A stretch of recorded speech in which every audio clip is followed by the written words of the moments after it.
and refuse the things that perish, to see the truth steadily, to follow the light faithfully, and to grow ever richer in love, which is the life of all people.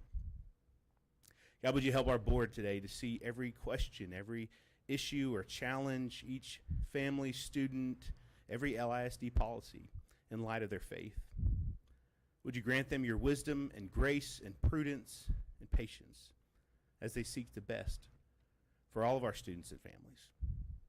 Lord, with your Spirit, would you embolden and commission them as they strive to fulfill their responsibilities? Would you empower them as they seek to serve your people? And would you bless them as they bring glory to your name? God, would you grant them much grace in their marriages and families? Would you protect them in their comings and their goings, and give them peace as they work together to solve problems and meet the challenges of our dynamic and diverse school system? Thank you for each one, for their tireless work and service on behalf of us all. May they know your presence and courage and strength each day, and especially this day. We ask all these blessings in the name of Jesus.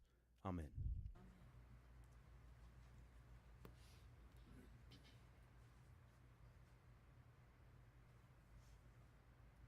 Pledge allegiance to the flag of the United States of America and to the republic for which it stands, one nation, under God, indivisible, with liberty and justice for all. Honor the Texas flag. I pledge allegiance to thee, Texas, one state, under God, one and indivisible.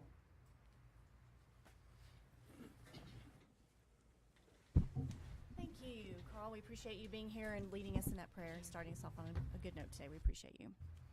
All right, we'll move into the recognition portion of our meeting today, and I would like to invite Beth Barrage, our Executive Director of Leadership and Professional Development, to the podium. Beth, thank you. Good morning, President Bridges, trustees, Dr. Rollo.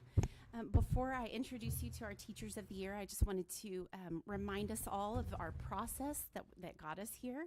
So each spring, our campuses all nominate a teacher, and those teachers are all recognized at our Teacher of the Year reception. And then a panel of retired teachers review all of their applications, and they select finalists for each feeder pattern and then our winners. So the 9 district finalists were Rebecca Huddleston and Kylie Leal from Coronado feeder pattern, Kylie McCutcheon and Logan Tabor from Estacado feeder pattern, Michelle Aldinger and Whitney Maciel from Lubbock High feeder pattern, Kim Blankenship and Travis Sharp from Monterey feeder pattern, and Cassie Sanders from the alternative campuses. All of our at our Teacher of the Year banquet, all of our district, elementary, and secondary Teachers of the Year were recognized and announced. So this morning, I would like to introduce to you first, we have Kim Blankenship, teacher at Bayless Elementary School. She is our Elementary Teacher of the Year for Lubbock ISD. She began her career in Lubbock ISD in 2015 as a part-time interventionist and then as a teacher in the 2016-17 school year, and she currently teaches 5th grade. Kim Blankenship.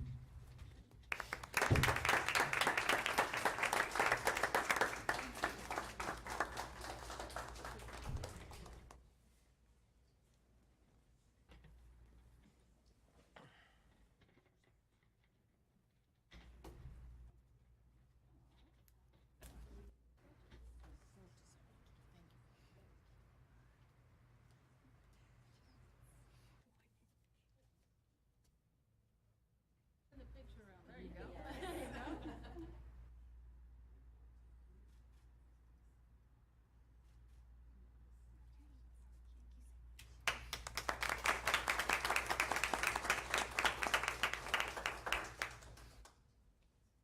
And our secondary Teacher of the Year is Cassie Sanders, teacher at the AgriStem Complex. She currently teaches floral design and has been in Lubbock ISD since 2013, and she was unable to be with us this morning. So, but congratulations to Cassie. Thank you. I appreciate that. Well, let's continue with recognition of our outgoing Foundation for Excellence board members. Phyllis Underwood, please come and join us. Good morning, everyone. Good morning. Well, as most of you know, the Foundation for Excellence is the education foundation for Lubbock ISD. FFE provides grants to students and teachers for programs which are beyond the scope of the district budget. During 2023 and 24 school year, more than $100,000 was granted to students and teachers for items such as technology in classrooms, makerspaces for libraries, STEM robotic support, special education teaching resources, and much more. Since its inception in 1989, almost $2.5 million have been raised to benefit Lubbock ISD students and teachers. Unfortunately, both of the folks that I wanted to recognize this morning are not here. And I so hate that. I grow to love these people and call them my friends. Craig Wells, who's with Happy State Bank, served as president of the Foundation for Excellence the past 2 years, and he has really risen to the occasion, and I've learned a lot from him, and am really going to miss him serving on the board. And then you all know past Board of Trustees Bill Stubblefield served for many years, I think maybe the whole time I've been here, so like 8 years or so on the foundation board, so he will be greatly missed. He also served on the golf tournament, so I will track both of those gentlemen down and shake their hand and give them a hug. Thank you. And Lola, come on up. I think we don't have them up here soon enough, but this is one that I call friend. This is Lola Coppedge, and the mission of she was the past chairwoman of the Partners in Education, PI, we like to refer to it. The mission of the Partner in Education program is to involve the community in partnership with Lubbock ISD to enhance education for all youth. The Partner in Education Advisory Committee is charged with promoting, initiating, and recognizing district partners, and most recently was led by Ms. Coppedge. She ended her service back in May, and if y'all will help me in thanking her for her service.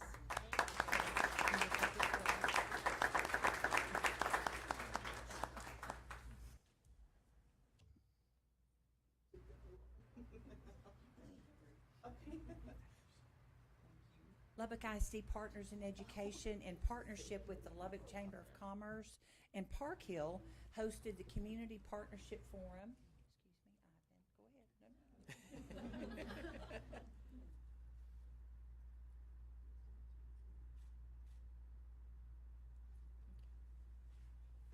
Lubbock ISD and the Chamber of Commerce in Park Hill hosted the Community Partnership Forum last February at the McKenzie Market Alumni Center at Texas Tech. More than 250 community and business leaders gathered to hear Friends of Texas Public Schools leader Scott Milder speak on the importance of supporting public education. Our last, but certainly not least, Katie, if you'll join me at the podium. It's so good to have you this morning. And she brought her sister, who teaches within the district, for her moral support this morning. We're recognizing Katie as the outgoing president of Lubbock ISD Council, a parent-teacher association, most fondly known as PTA. PTA makes a significant impact on enriching the education of students, and volunteers from campus's PTAs dedicate countless hours assisting teachers and principals to provide a quality education for the students in Lubbock ISD. Katie, for the past 2 years, has served as the president of the Lubbock ISD Council PTAs. She's representing many men and women that do good work and generously dedicate their time to help students across Lubbock. Katie got just kind of thrown into the president's position and has been an amazing leader since then. Help me in thanking Katie Townley.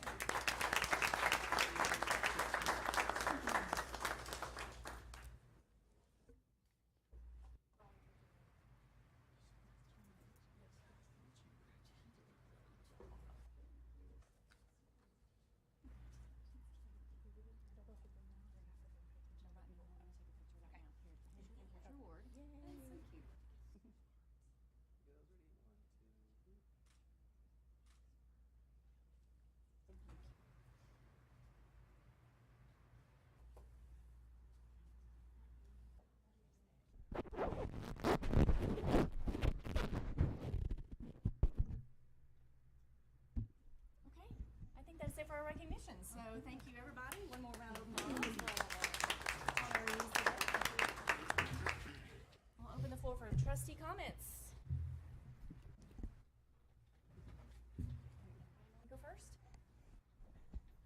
Malolo, I before you just- get out, everybody, Katie, thank you guys for so much for service to our district, above and beyond what you do. So thank you so much for everything. And Kim, congratulations again. Thank you for being here and pouring your heart and soul into our kids. We appreciate you. Congratulations, guys, for all your passion. We appreciate you. I hope you guys come back. You need to come back and stay involved, please, for PTA. Kim, thank you for the well-deserved. Well-deserving for all these years that you've done. You have a passion, and it shows, even with your kids, of course, and your husband. So thank you also for being here and supporting her and being a trustee. Appreciate you for always being supportive of all of us, too, Mark. Thank you. And God bless each and every one of you in your new journey this year. It's going to be a great year. God bless. Thank you, want Ms. to- Colbidge. I want to simply say thank you so very much and keep doing what you're doing. We couldn't do this without our partners, and so we are so appreciative. And then Kim and Cassie, gosh, so excellent in everything you do. So we appreciate both of you. Amen. Okay, Dr. Malolo? Okay, thank you very much. All right, we will move into item 4, citizen comments. The next order of business is citizen comments. Before we begin, I would like to review the provisions of board policy governing the procedures for public participation as reflected in BED local. The audience shall not enter into discussion or debate on the matters being considered by the board.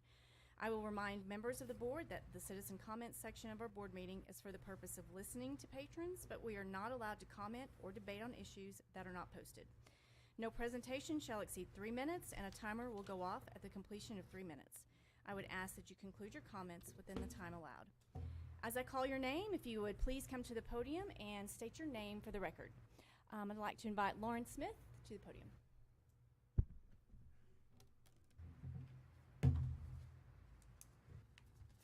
Good morning, Lauren. Lauren Smith, address as well? No, just Okay, perfect. Board of Trustees, Dr. Rollo. My name is Lauren Smith, and I'm the president of the Lubbock Educators Association, the local affiliate of the Texas State Teachers Association, representing over 1,400 members. I'd like to begin my remarks by saying that I've heard from many of our members over the last 24 hours wanting to be here to tell you their stories personally, but because of the 7 a.m. meeting time, they are unable to do so.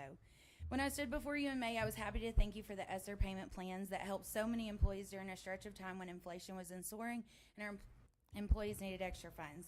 This morning, I come before you to ask you to vote against the astronomical premium increases that are being proposed for health insurance. There is simply no way an employee will be able to sustain an increase in premiums from anywhere from $55 per month to $425 more per month. It is very discouraging that the board would think that type of increase is okay at one time to pass on to employees. When LEA became aware of the drastic increase proposal, we sent a survey to our membership to get feedback. In just over 24 hours, we had over 1,171 responses to the survey.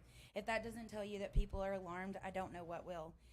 Of that, the responded 94.5% participated in the Lubbock ISD health plan.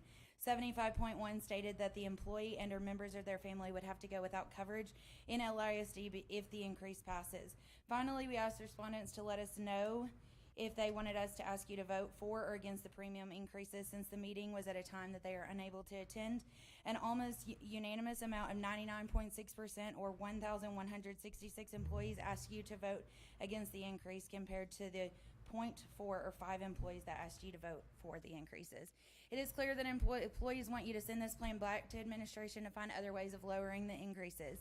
I've had employees of this district reach out to tell me that after running the numbers, they will have no paycheck left after this proposal passes. I've also heard that from some of our best longtime veteran teachers, it will be cheaper to retire than to remain in the district. Employees that have students in our district are very concerned about how they will afford medical care and medications for their children. My own husband and I will be severely impacted by the proposed increases because it will go up by $425 if it passes. As you contemplate your vote, I hope you will think about the paraprofessionals who are our lowest paid employees and what you would say to them about the increase. Are you okay with them doing without a paycheck because of the proposed increases? That is what has been said to me, and I want to share that with you. The same can be said for teachers and others employees in the district who will struggle to make ends meet from month to month because of this proposal. On behalf of the LEA membership, I urge you to please vote no on this plan structure as well as the plan premiums that are on your agenda today. We understand costs are rising, but this proposal is unacceptable and needs to be worked on further. Please listen to your constituents and please vote no. Thank you so much for your time and your collaboration. Thank you, Lauren. Next, I would like to invite Tana Wheeler to the podium. Tana.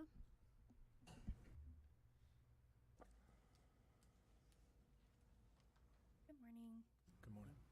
Board of Trustees and Dr. Rollo, my name is Tana Wheeler, and I'm a teacher at Ramirez Elementary, as well as an officer with the Lubbock Educators Association. This morning, I'd like to read you only 10 out of over 1,100 comments that members left in our survey so that you get an idea of the feelings that people are having, especially since they are not able to attend a 7 a.m. meeting.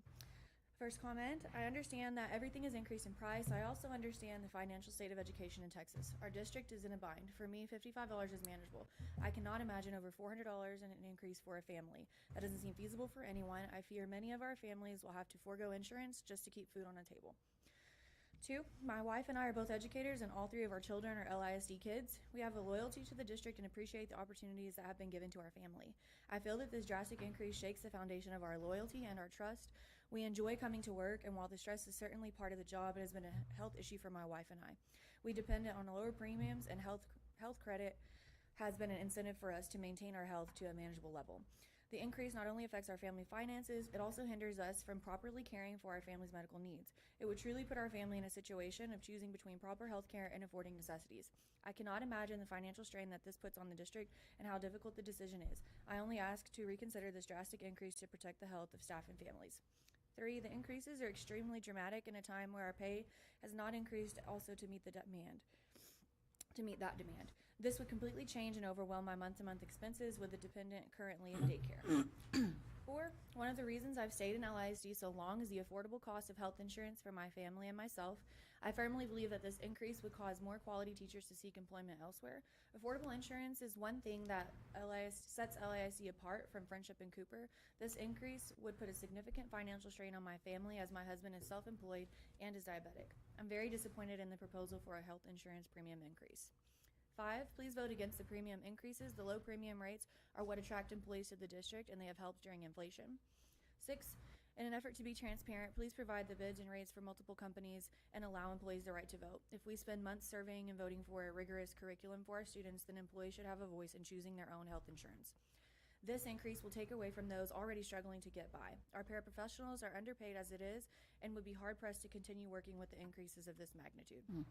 7, while we are called to serve each child every day, we must still raise our own and provide for them. Those of us who are still here cannot and should not sustain continual challenges to the educational setting or to our family's physical and mental well-being. Voting for this raise is not every employee every day, which should be a district mission given to the current state of public education. Many employees would not go without insurance if the rates increased, as this is a mandatory contribution. However, this decrease in overall pay would impact groceries, access to mental health care not covered by insurance for most providers, and missed medications due to less expendable income. This is not safe, wise, or conducive to the employee health, employee job satisfaction, or employee retention. Please continue. Thank you. With the cost of living and our inflation increase, this increase will take hundreds of dollars out of our already thin budgets. Please show your support for public education and its tireless employees. 9, this would be a huge hardship for our family. We both work for LISD, and this increase is more than what our pay raise is going to be. We already live paycheck to paycheck, and this is going to cause us to more than likely have to lose our insurance, because we won't be able to afford it.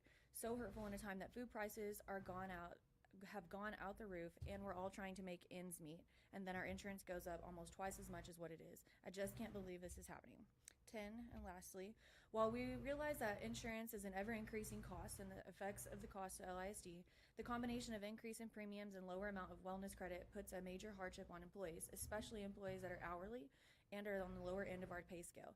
It seems that while the board wants to try and do the right thing, they may not be listening to how the employees feel about some changes.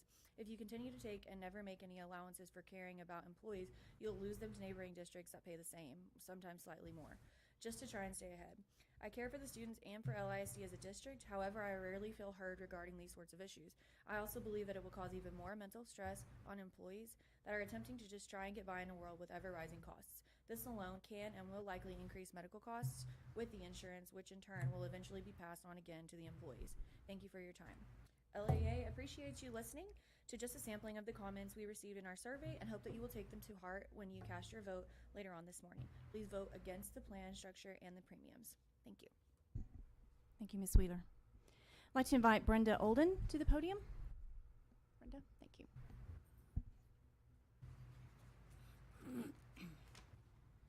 Esteemed board members, Dr. Rollo, I come to you. My name is Brenda Allen, and I teach here for LISD.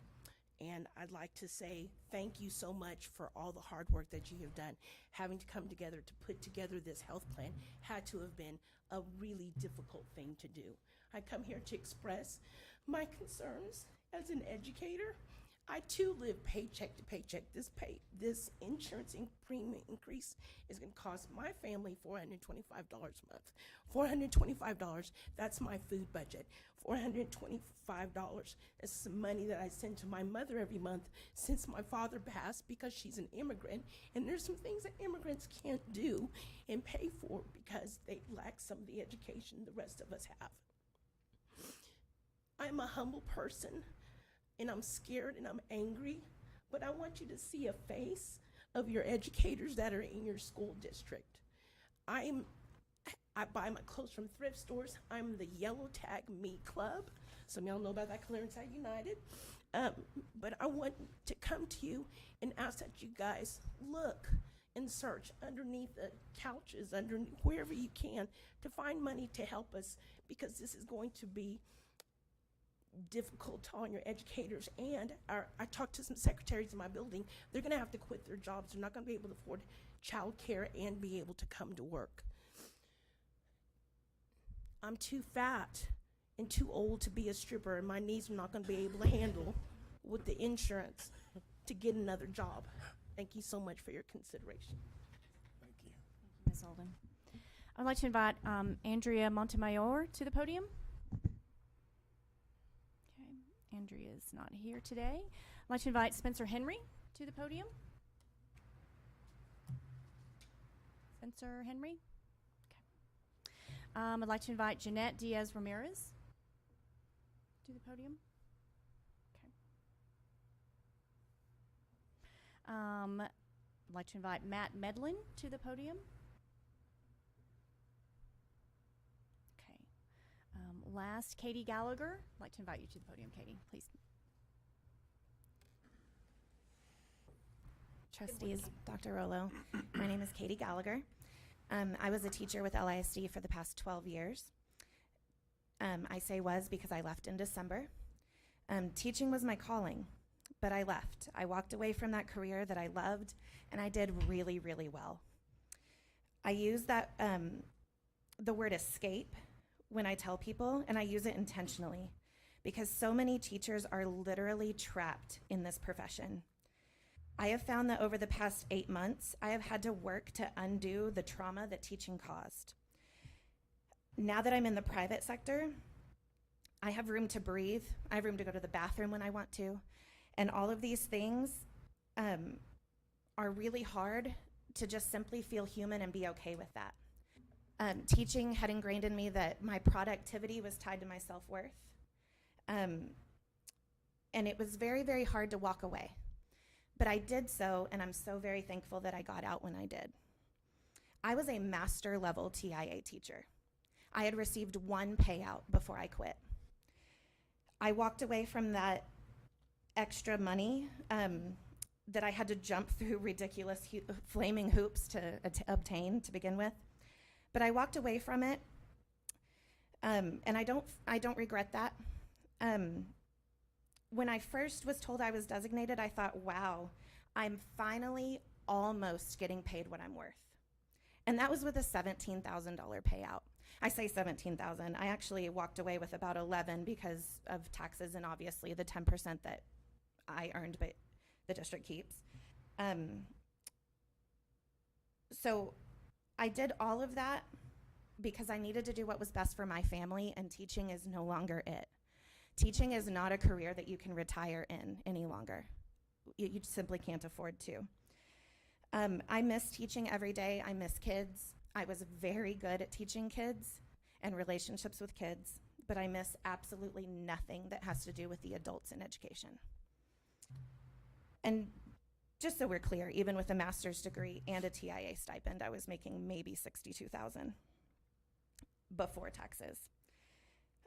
Teaching is not a family-friendly career.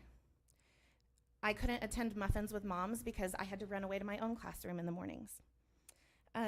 There was not a work-life balance, and the fact that people are so clearly abused and teachers are so trapped because of pay, this proposed insurance premium just seems so inhumane, demoralizing, and downright disrespectful. Teachers struggle to feed their families, and this will force many, especially the single mom educators that I have spoken to have to sacrifice even more just to provide the basic needs for their children. But Stand by one more minute, please. all of this to say that we aren't dumb and we can do the math. The proposed premium increase will in fact be more than the 2% raise that was given to teachers, which means teachers are taking a pay cut. Teachers were also told that their work days were extended this year from 4:05 to 4:30.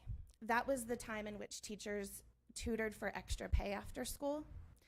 And I'm assuming that the district realized that if we mandate that they're there till 4:30, they're still gonna tutor. We just don't have to pay them any longer.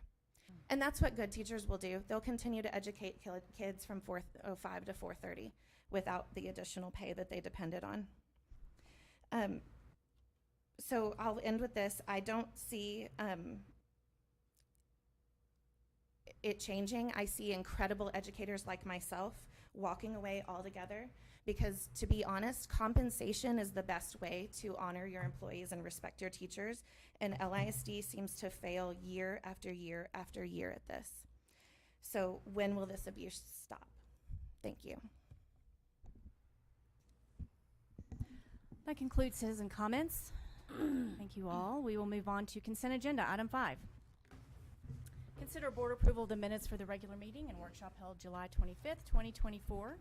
Do we have any corrections to the minutes from the July meeting of the board as printed and distributed?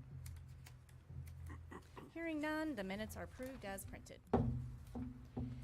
We will now move into the business portion of the meeting. Do we have any members of the public who would like to address the board regarding any of the posted board agenda items?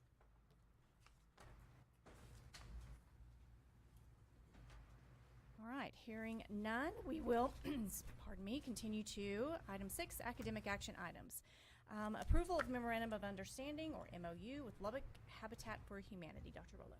Yes, so Lubbock ISD has partnered with Lubbock Habitat for Humanity for several years, but we never had a formal agreement in place, and so this is a new Memorandum of Understanding between Lubbock ISD and Habitat for Humanity.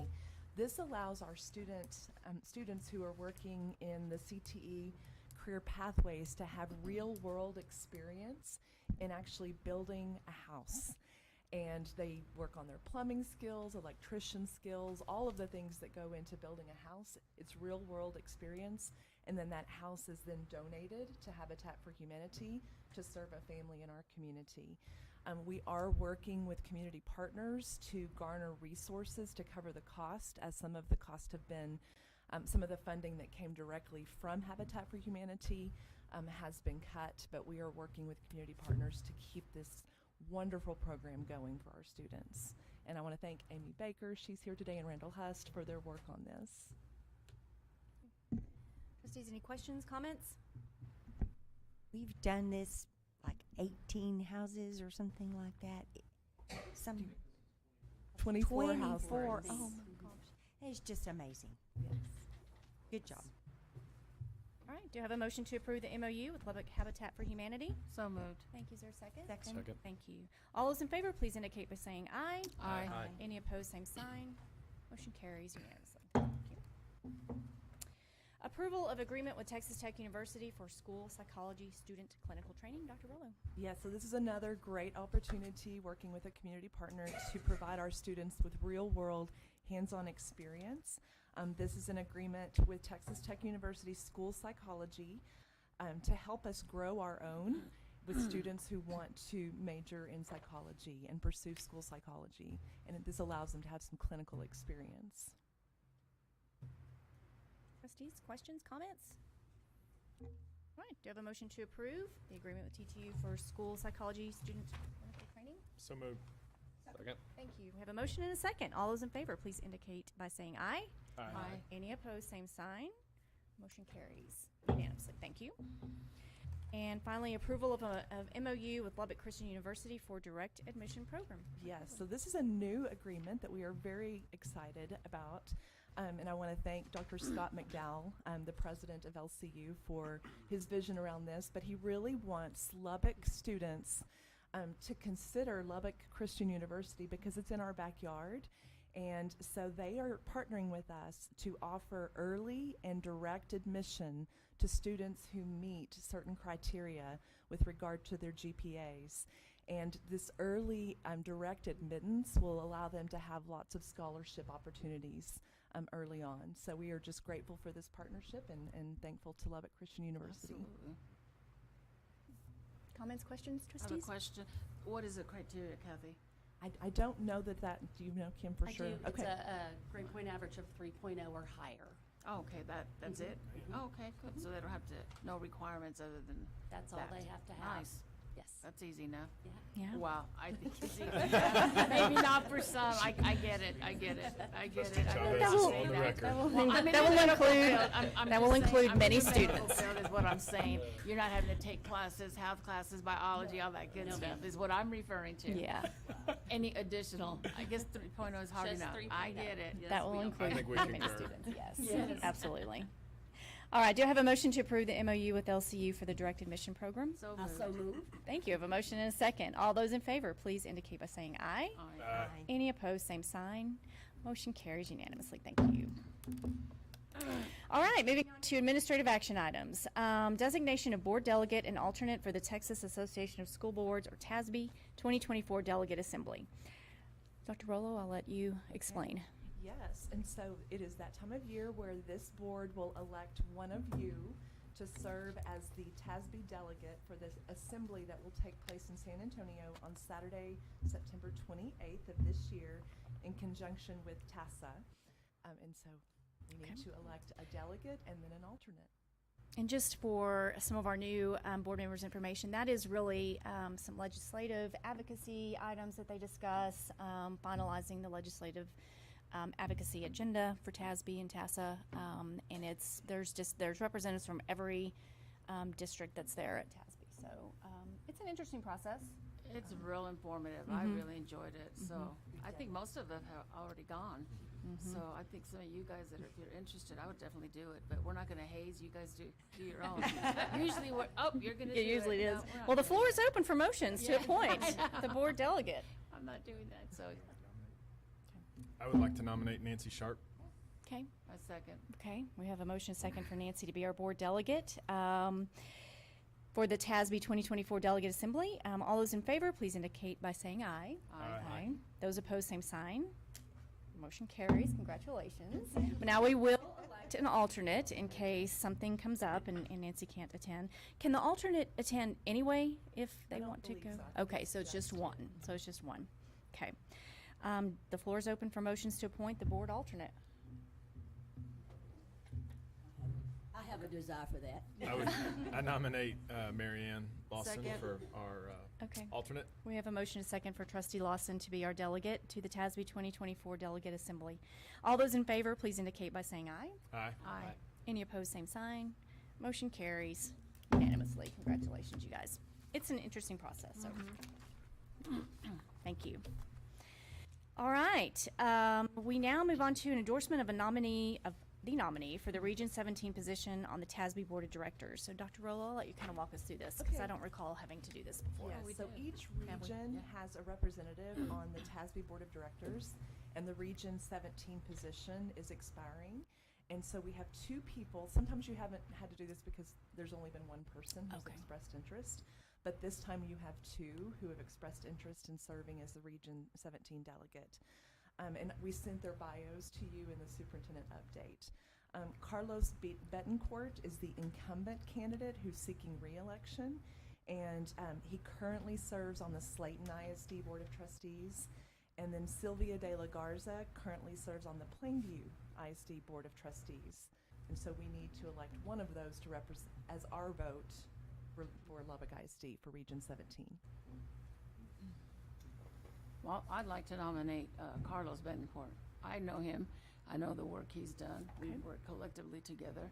So that would And, be- and he is the incumbent. He is right? the Okay. incumbent. Okay, so we have a nomination. Do we have a second? I'll second. Okay, we have a motion and a second for Carlos Betancourt as Lubbock ISD's nominee for the Region 17 position on the TASB Board of Directors. Okay. All those in favor, please indicate by saying aye. Aye. Aye. Any opposed, same sign. Motion carries unanimously. Thank you all. Thank you. Of course. Approval of resolution authorizing the defeasance and/or redemption of certain outstanding bonds of the Lubbock Independent School District. Dr. Wilkins, you have the Thank you, floor. President Bridges and the Board of Trustees and Dr. Rollo. So this one is authorizing a defeasance, and what that means in simple terms is in order to maintain the 17.5 cents INS rate that we currently have, we've paid all callable debt off. So we need to set up an escrow account to funnel those funds into, so when callable debt comes due, we can pay those off at that time. So that's what this is in regards to at this time. Projected to save approximately, was it 3 million? 3 million. 3 million in interest is what this will save. That was to save the 3 million, is that what you said? Yes. Yes, ma'am. Okay, I didn't hear that. Thank you. Okay. Any questions? I would just think it's important to note that while there is a savings here, this is in our interest in sinking. Yes. This has Right. nothing to do with our maintenance and operations budget. Thank you for clarifying. Therefore, this cannot be used to defer any other expenses that are Correct. in maintenance and operations. Okay. All right, do I have a motion to approve the establishment of an escrow account in the order authorizing the partial redemption of unlimited tax refunding bonds, taxable series 2019? So moved. Okay, I have a motion. Is there a second? John, thank you. I'm sorry, I didn't hear you, John. All right, we have a motion and a second. All those in favor, please indicate by saying aye. Aye. Any opposed, same sign. Thank you. Motion carries unanimously. All right, we will dive into approval and discussion of the health insurance plan, wellness credit, prescription drug plan, and dental plan for 2025. Dr. Wilkins. Thank you, Ms. Bridges. The next two items are associated with the employee health plan. The first item that we'll present to you is the actual coverage of the plan itself. The second item will be the employee premiums associated with that plan. I'm going to ask Lisa Thompson, Executive Director of Risk Management and Payroll, to come up to the podium and present these two items for you, as she has been instrumental in getting us to this point. Thank you, Lisa. Good morning. Good morning. Good morning. President Bridges, Board of Trustees, and Dr. Rollo. As you know, for months, maybe years, we've been working diligently to try to come to a resolution of an affordable health plan for our district. Every year, about this time, we approve a plan. The components of 2025 plan based on our claims history and our, I believe we've done about 15 to 20 iterations of the plan, trying to come up with an affordable plan. We've also enlisted our healthcare experts, Marsha McLennan, Heather Reynolds, and Julie Barnhill are also here. We've had an actuarial company, first time we've done that, look at it too, just trying to look at everything we can. We've also continued to look at our funding for 25, 26, and 27. As a self-funded plan, as you know, we don't utilize an agent or an insurance agent. We work closely with Blue Cross Blue Shield and CVS, who are our third-party administrators to manage our claims. And just wanted to mention also that the majority of our money, 90%, goes to pay claims. The other 10% are for those companies to manage those claims, build those claims in to be part of their network of the health plan. So as Ms. Dr. Wilkins mentioned, we're here to first talk about the health plan, the structure, the wellness credit, and the prescriptions and dental plan. And then after that, the premium structure. And Okay. the information is there. I know that we have received the actual structure of the health plans. Are there any questions? Do we want to run through that? Just kind of talk about highlights of? I'd be happy to do that if you'd like. Okay. As you know, we looked at our health plan component and our current rates. Yes. Speak up. I'm sorry. No way. Yes. As you know, we've looked at our current structure and applied the same formula. If we did not do anything different, left the plan exactly as it is for this year, for next year, and based on our high claims. And when I say high claims, that's really what's driving the increased need for our plan. We've had, for the last 2 years, catastrophic claims. Last year, over $4 million additional in catastrophic claims, and this year we're trending about the same. If we left the plan as it is, based on our contributions, the employees' current contributions, fixed expenses, it would leave us in with a deficit of $6.993 million plus. That's with no changes. Toppled with, if you think we're trending towards a $4 million additional high claims, that's $10 million right there. We estimate our claims for next year to be at a base of $26.1 million, and high claims could be close to $30 million. When we worked on the health plan and how best to fund it, we obviously looked at the district contribution, which is $391 per employee per month. That's around $16 million a year, compared to other local districts that contribute $325 per employee per month. So we are one of the highest contributors. And then the employees' current rates. Overall, based on that contribution and some unique things that we have as part of our plan, I want to highlight that were set in place many years ago is our wellness program. Also, our zero copay clinics is significant to point out. That is for every employee member of the health plan, as well as their dependents that are on the insurance. That's free visits to up to about, I think, UMC. We partner with UMC Zero Copay Clinics. 22 clinics is what they have now, and actually you'll be approving, hopefully, their plan for 2025 here in a little bit. We're trending towards 9,900 visits this year to that zero copay clinic. We pay close to $1.7 million, or we're trending towards $1.7 million additional that the district pays for that zero copay clinic for our employees. That also includes zero copay prescriptions. I'm not aware of any other district, certainly in our area, that offers that carve-out program. We also have a Living Better diabetes program, flu vaccines, and so on. I don't want to continue to go over that. I would also want to point out that over a period of 7 years, due to claims and claims trending, which really started in 2021 post-COVID, that's when we saw a significant impact. You know, things sort of shut down in 2020. Surgeries weren't really happening. That was my past life, as you know. I worked in healthcare. There were some things not happening. But over the past 7 years, in addition to that around $16 million a year that the district is contributing just to help with premiums, you as a board have approved infusing another $9.08 million to help fund the plan because of high cost claims. Our claims started looking back around $16.6 million in 2018.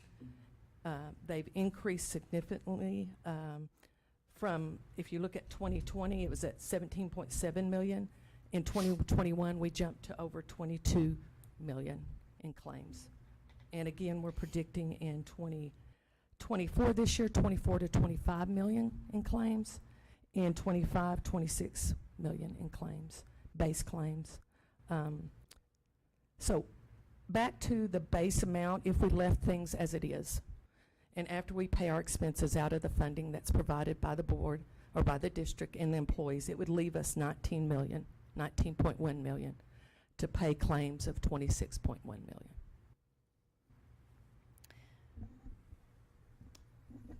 Trustees, I'll open for questions. Lisa, would you, there's been, and I appreciate all the people that have spoke, all the people that have emailed, and quite frankly, I don't blame a single soul for being pissed. I mean, nobody wants to pay more for anything, and they work their tails off, and so I think I can speak for everybody up here and the gentleman that's not here. Nobody haphazardly wants to increase anything. You know, we understand the constraints, but would you speak a little bit to the process, because I feel like there's some misunderstanding with respect to this was decided, you know, a year ago and kept it under wrap. Kind of walk through, I think, to share with the general population when we started reviewing this, you know, and maybe even more of the multi-year since you've been here, kind of the process we've gone through. Sure. I started in July of 2020. At that time was the first year I got to ask you for $3 million to help infuse the health plan because we didn't have enough money. But over the years, we've looked at it every year, and as you know, board operations and now board operations and finance meets every month, sometimes multiple times during the month when we have to make those decisions. And we're looking ahead, as I mentioned, now we're looking at 27, 28. So right now, we're looking at those years coming to us. But we have been working on this since last year, and as you may recall in discussions last year, there was discussions about raising the premiums, but we knew there were particular challenges with funding and different things. So one of the things that the board opted to do was try to look at, is there a way to help better fund by changing deductibles or out-of-pocket maxes without hitting premiums? And we did that. We did a little bit of that, but we just frankly did not have the impact on our catastrophic claims processes. So we've been working on this and for a while, but I believe in February, March, we started bringing proposals and looking at as that. Of course, your target changes every month as you have claims, you know, so even as time goes on, we've had iteration after iteration, because as we've had claims come up or high claims, we've had to look at that and see how we can fund that. So it, you know, honestly, that's what I'm paid to do. So every day, all day, we're looking at that. But I know we have had ad nauseum conversations, reiterations. We've done versions 1, 2, 3, 4, so on with A, B, and C. So it's been a very ongoing thing, looking at other alternatives of just stopping the dental premium infusion, reducing the wellness credit. I mean, we even discussed you know, we did surveys in 21, 23, and 24, asking for input about the health plan. And our employees, rightfully, as you mentioned, want low premiums and low deductibles, as we all do. They voted unanimously about wanting to keep the zero copay clinics, because we looked and talked about, do we keep the zero copay clinics?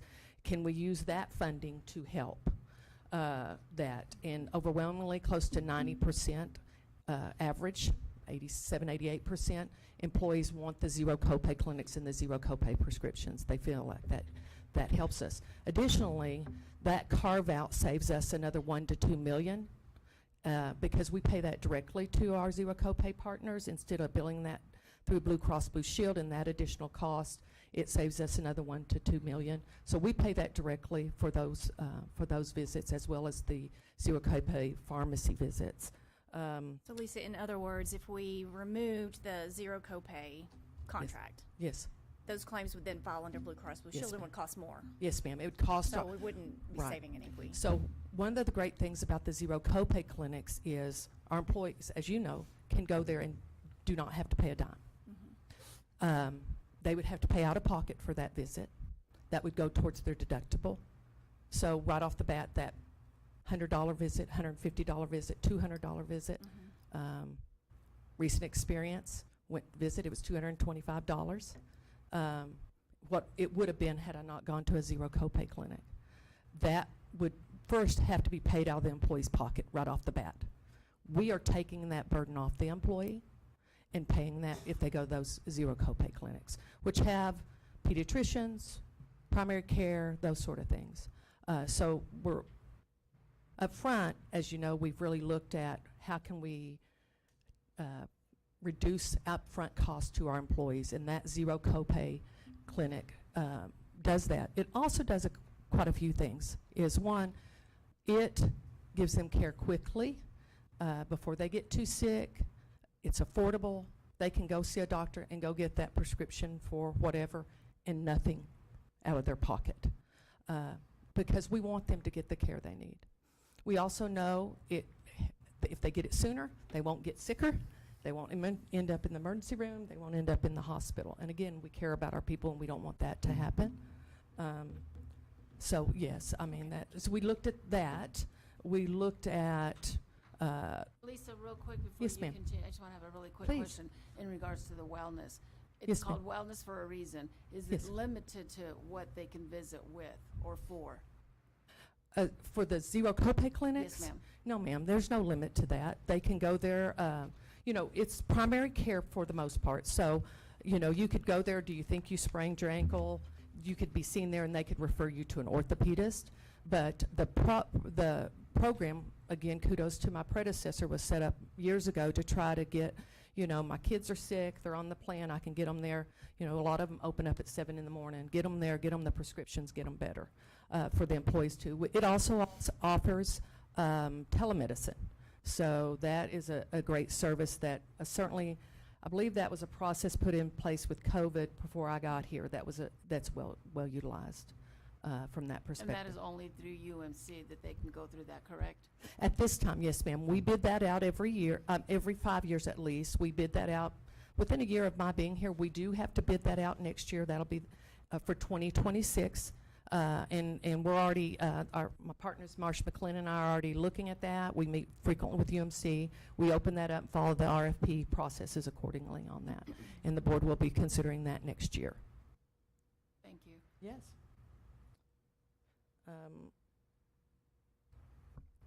Lisa, would you mind sharing how this proposed plan compares to our neighboring districts, in particular when we're talking about children and spouse and family, and then also I think it's important to note how this compares with the state TRS plan?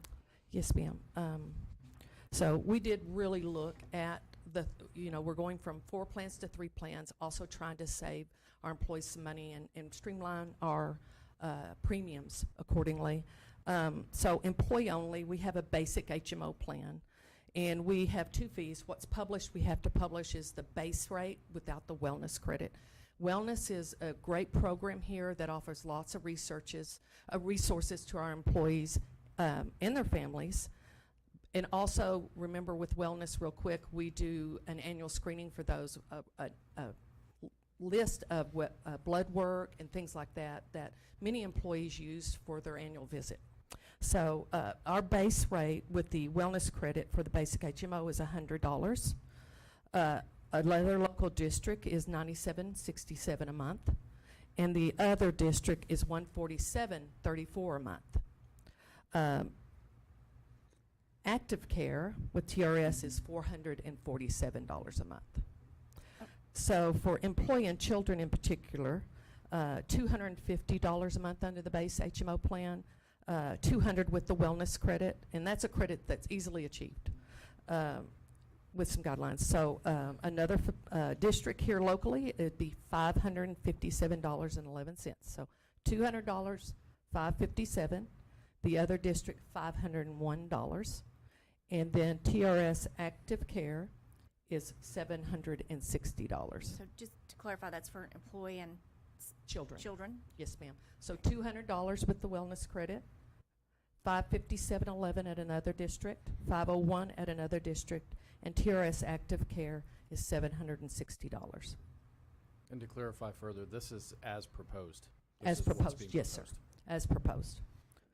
And I know that the board has a heart, and we've talked a lot about our employees and employee and children focus to manage that. Can I ask real quick, so what's an option if we can't afford our self-funded or self-administered plan? What's our options? The TRS? Could do TRS, but it would cost our employees significantly more. If you think $200 versus $780 or $760, it costs them more. It costs. And I would say we've infused over $9 million over the last several years to help keep premiums as low as possible when we were not able to cover our claim cost. Yes.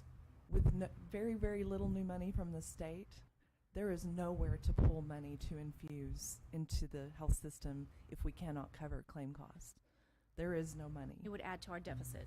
It would add already deficit to our budget. already deficit budget. And I would just comment, we're trending to $4 million in catastrophic claims as we speak right now. We had over 4 million unexpected catastrophic claims last year. Right now, it's at 3.1 per million through June. Lisa, first I want to thank you because I know as the new kid on the block, we've asked a million questions and you have come up with another proposal and another proposal as we try to figure out how to do this. I think the problem is that the district has been able to infuse money to cover that in the past. We don't have that money to do that. We already are in a deficit because the state has failed to fund us fully. And so I appreciate what you've done, and none of us want to vote for this kind of premium increase. But I do think it's important to talk about when we compared and when we looked at the numbers, our district is much more affordable than our neighboring districts, certainly better than the TRS plan. I can also remember myself as a district employee, and I had my husband on the district's plan because it was a lot cheaper and better than what his employer offered. Yes, ma'am. But that came at the cost of the district having to support that with general revenue in the big picture. Not personally, the Sharp family, but Yes, in the revenue. When we're in the position we're in now, I really can't vote to not support teaching and learning, which is our mission with every dollar we have available, over because a particular cost increase is going to hit on spouses on plan. You know, I think we have to fund our mission, and that is teaching and learning. We hate doing this because we know, and I don't think there are many of us on this board whose personal family members are not going to be negatively impacted. And I've gotten emails and get it. We're just in an awful spot. And so I think funding our primary mission of teaching and learning is where we have to focus and do the very best we can. And if by some miracle the legislature decides to give us more funding, we can try to do some things differently in the future. Yes, ma'am. And Lisa, I just want to add to that as well. You know, I appreciate everything. I've talked with you one-on-one. I came out there comfortable, came out of your office comfortable, looking at the bigger picture. And then I get after it hit, everybody, it became public information. You can only imagine, and I shared with you some of my emails, some of my phone calls. You know, it just led me to a different direction. And they feel because of the catastrophic claims that we've had, they feel like they're penalized because of that. And I go, well, thank God we have insurance, you know. That's important. And there's people that have other illnesses as well. And I get it, and I know how much that costs, some of those infusions. I get that too. Yes, ma'am. But I've listened hard to everybody. And yes, it does break my heart. I know we're in between a hard rock and a hard place. And at the end of the day, I'm one to listen to my constituents, listen to my employees at the end of the day, because at the end of the day, we may not have employees either. That's something that we need to consider too. I've heard plenty of them, several. Monterey, Lubbock High. They're ready to retire. They're able to retire. They chose to stay, but they're better off, they said, if they did retire.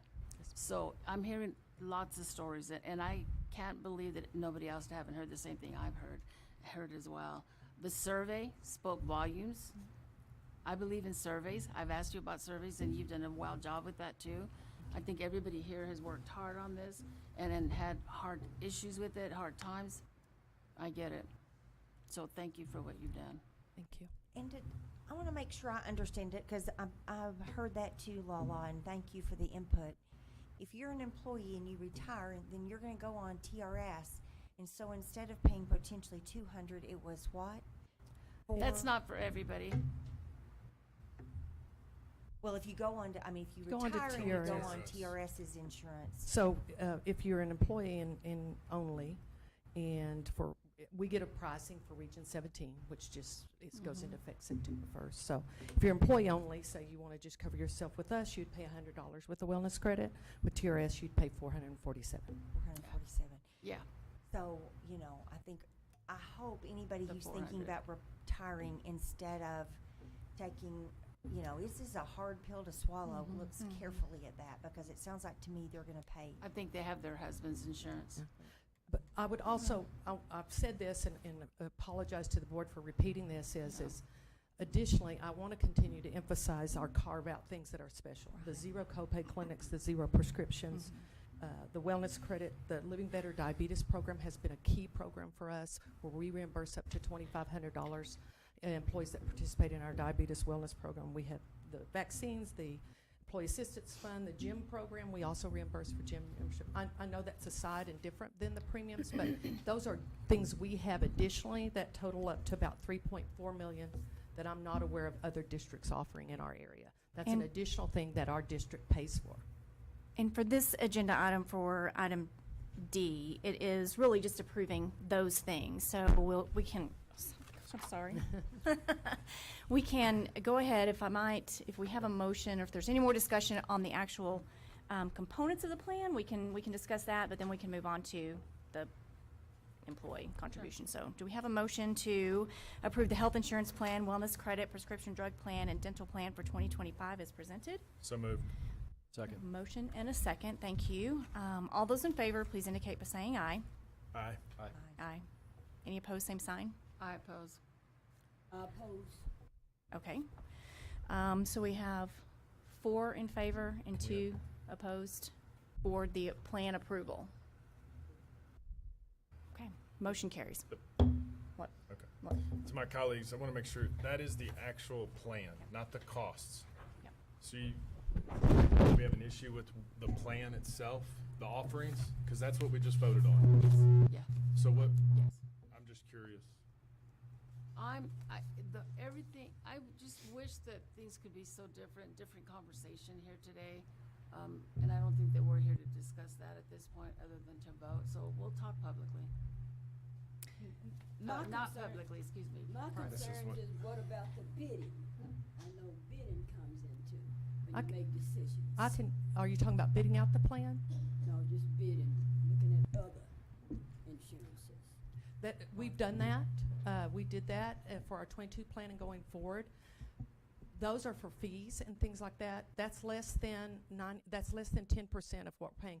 What is driving this plan and the cost is the catastrophic claims. Right. That's it.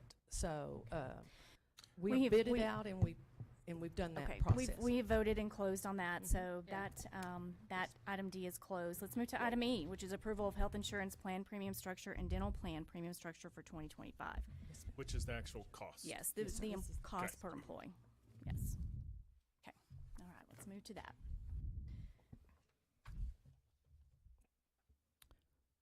I just remind you that the proposed rates there are without the wellness credit.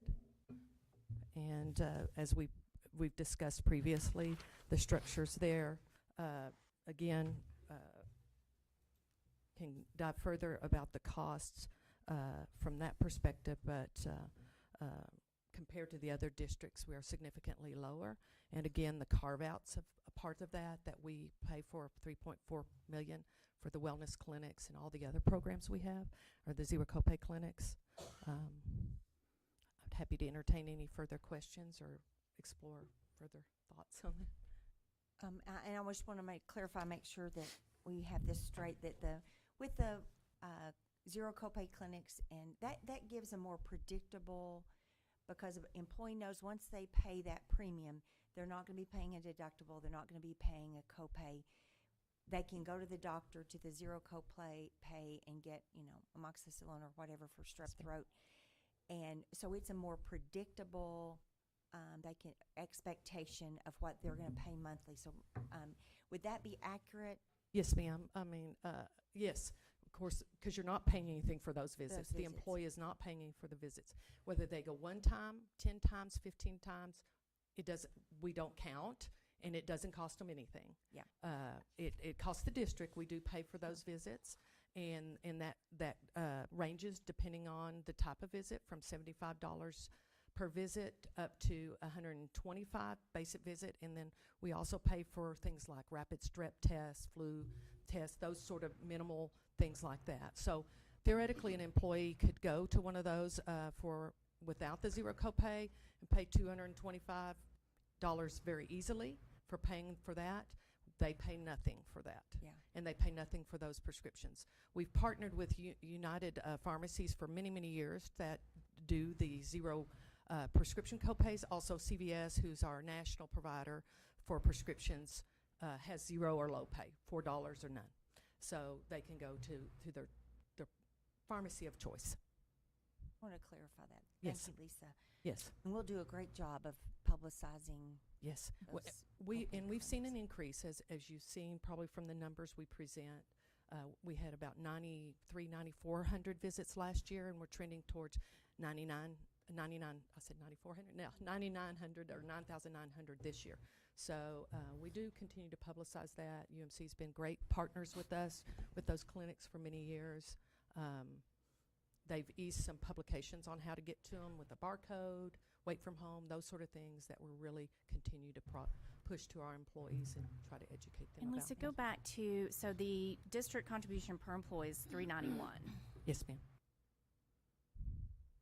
And I think several years ago we increased that from 340 to 391. 340 to It's- 391. I think it was around 21 or 22. Okay. Other districts contribute 325. And is there any appetite, ability for us to, or would it even help if we increased $10, that contribution? I don't know the answer to that. I'm just trying to have a discussion on different. Again, I would point out the last time we increased that employer contribution. Can you speak up, please? Last time we increased the contribution, it was roughly a $2 million hit. to the district budget. To the district budget. Okay. The 391 though, Lisa and Dr. Rollo, you spoke to this too, and I think not everybody may understand because it's numbers and everything get complicated. But we've also contributed another $9.5 million on top of the 391. So I just want to make sure people understand. Up until this year, every single year since 2019, which is the last year we got an increase in the basic allotment, we put $8 million on top of the 391 that we've contributed. So, again, to Lauren, Tana, Brenda, Katie, anyone who's emailed, spoken, you are heard. You matter. We have put our people first year after year after year after year. We are out of money. There is no money to be gotten. We have minimized everything that we possibly can. And to the folks who would say this is kind of last minute or sprung on them, I personally, for the last 6 years, every time we voted on the insurance, have said on the record, our insurance plan cannot keep going. Our insurance plan cannot keep going. Unfortunately, events happened throughout the last 4 years that didn't allow us to right size anything. Just like last year, this board made a decision, the committee first, and then the board made a decision that we weren't going to increase anything because it wasn't fair given the climate. I think something that gets lost on a lot of folks, a vast majority of ESSER money was contributed to the teachers because we care about them, when we could have used that to right size other things. Would that have been fair? Would that have been equitable? I don't know. It's eyes of the beholder. It seems like we, as citizens, it's kind of, and it's human nature. What have you done for me lately? And I totally get that. But again, as a district, we before the $8 million, we give $65 more per employee than anybody in our neighborhood. We offer zero copay clinics. We offer zero copay prescriptions. We injected $3 million last year, a one time, to make sure that we didn't put burden on staff.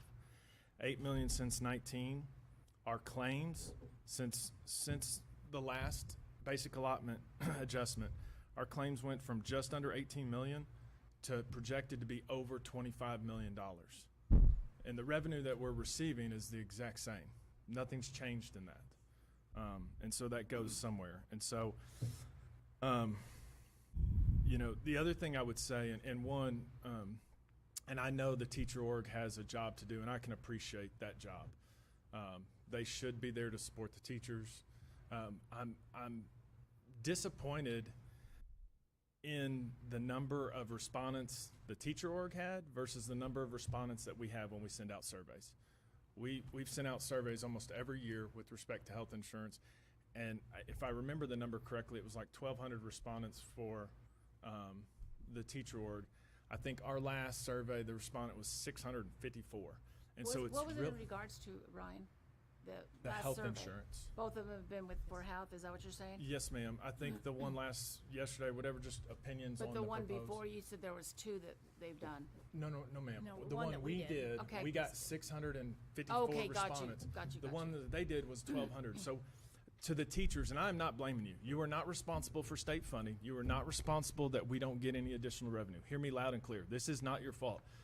But I am asking, when your opinion is asked for by the people who make decisions, it would be extremely helpful if you gave that, whether it's agreeing, disagreeing, whatever the case is, because all of that information is used. That's the reason we kept the zero copay clinics. That's the reason we kept the wellness clinic or incentive. I know it's decreased, but we kept it because that was a priority for our staff. And so we do try to hear from you. It's not everybody speaks. And so anyway, to summarize all this, this has been coming for 6 years. I absolutely hate it. I would rather us be able to provide zero cost insurance to every single person that works for us. That's not an option. Hearing the pain in everyone's voice, I would have an amended proposal to the agenda item, and I would propose that we take the increase as it's listed on the agenda, the current, so take the employee only current 95, proposed 150, so that's $55. I would propose that we do that for every column, and we split it in half. Half of that increase is for this year, half of that increase is for the next fiscal year. So that way, people have time to plan if they want to leave for other districts because they think it's cheaper, even though I think the data would say it's not, they can. And then as a district, those of us on this dais, and Dr. Rollo, you and your staff, will have to figure out what we're going to cut to make up the difference, because that's the reality. There's no funding money that we're holding. We're going to have to cut something. But I think it allows people to make a decision. And then also I would encourage everybody, the basic HMO plan, people kind of assume that that's horrible coverage. It's not. You have access to almost the exact same doctors.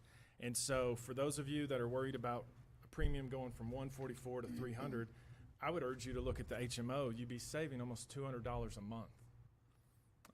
And so I don't know what the appetite for that is, but I would propose that amendment. So you're saying split the increase between over 2 the years? next 2 years. Okay. And this, I think what everyone's looking at here is current base versus proposed base that's in the agenda for this board meeting. The proposed base, correct me if I'm wrong, does not include the $50 wellness credit. That's correct. So 150 would be the proposed base, but with the wellness credit is 50.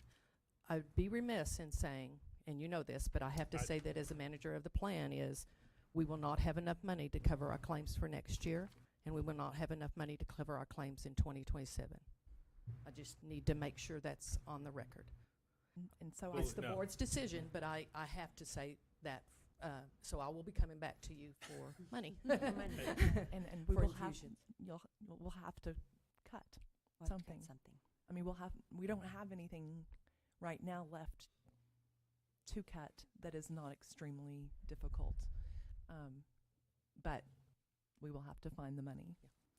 Because the proposed increase was to cover the base claims. If they come in at 29.8 million, which is what we're seeing with the catastrophic claims, it could be coming for 10 million next year to cover us, or 15. One I appreciate, and that is your job. And I'm putting the onus on us as a board. I understand. And I'm putting the onus on our 3 state representatives to get off their duff and release the funding, because I firmly believe that something will happen. Unfortunately, I think that's going to come with past vouchers. But if we get additional funding for public ed, do what you want as long as we're playing by the same rules. And so I think as a district, we will be able to right-size some things.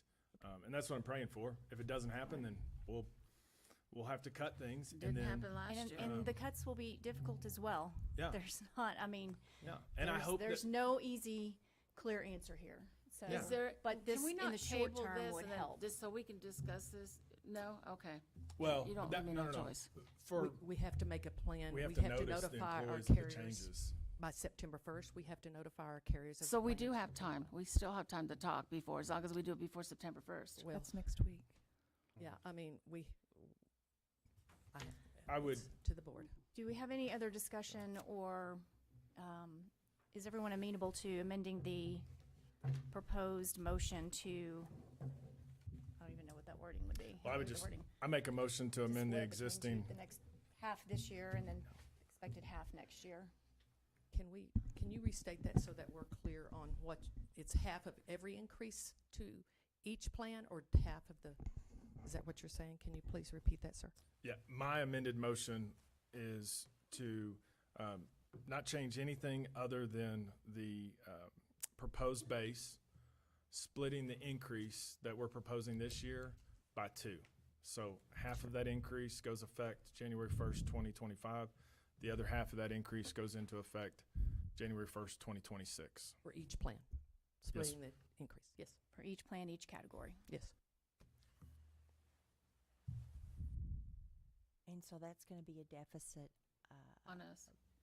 Probably Yeah. $4 million bucks. million. Probably $4 Probably million million. at least, and that's all based on claims too, so it could be 9 or 10, based on catastrophic claims that we're trending to.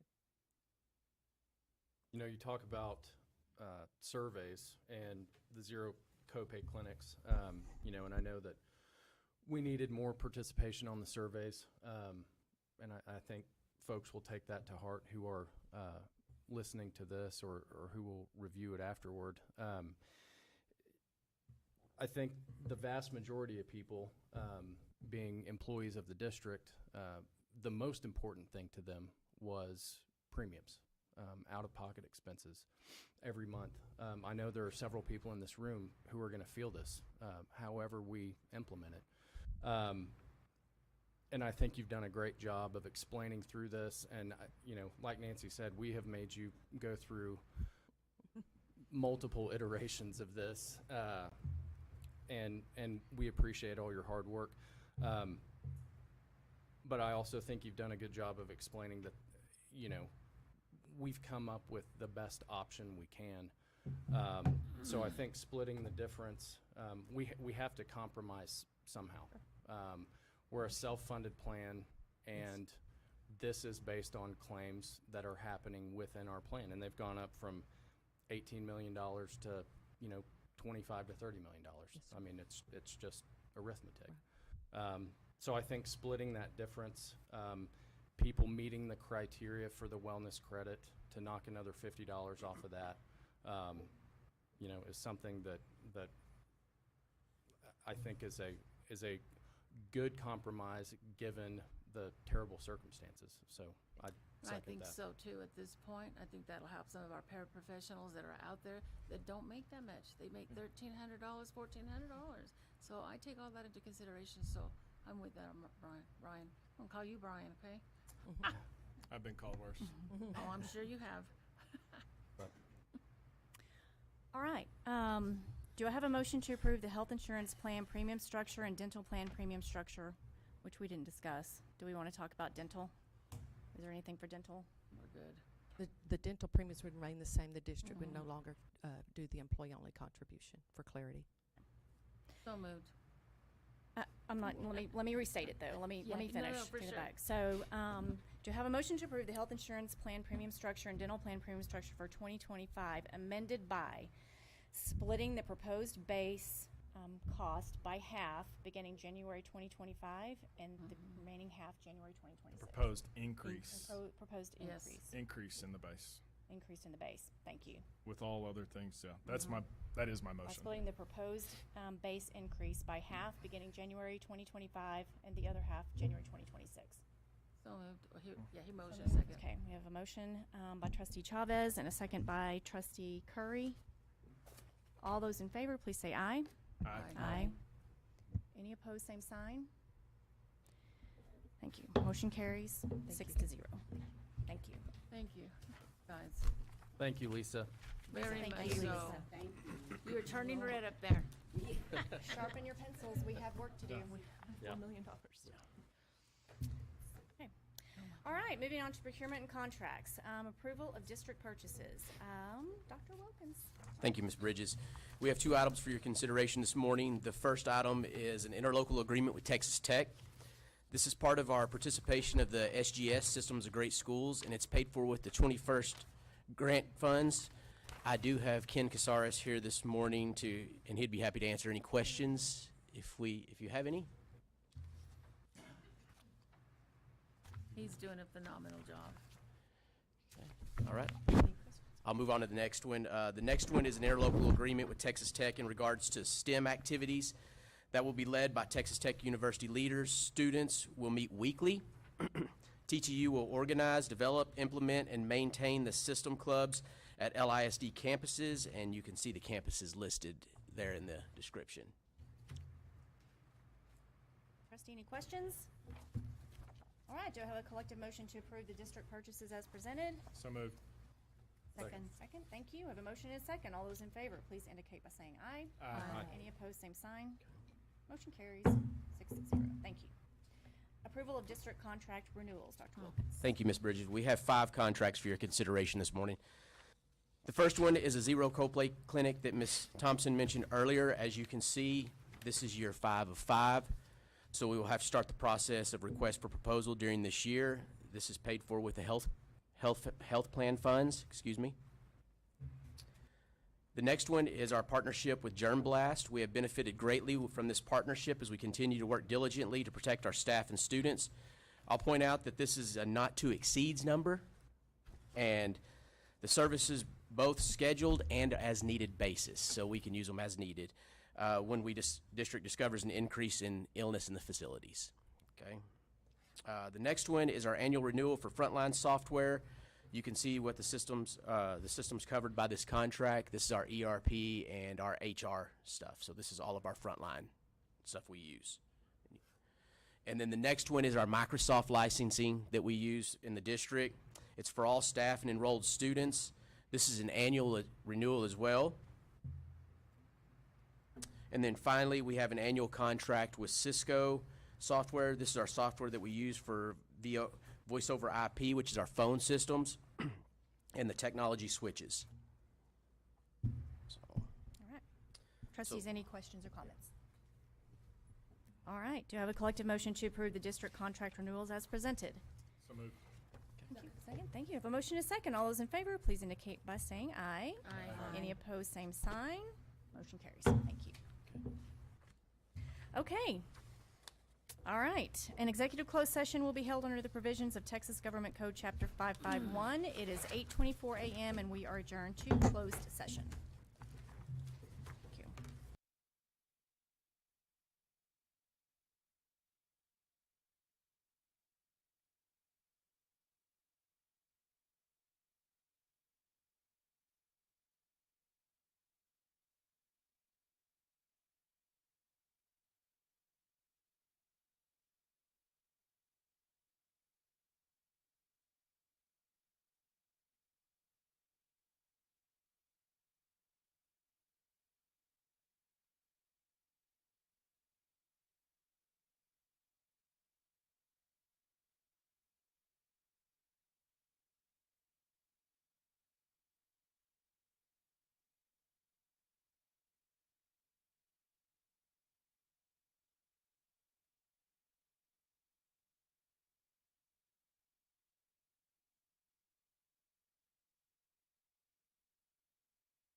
from executive closed session. Do we have any actions following closed session?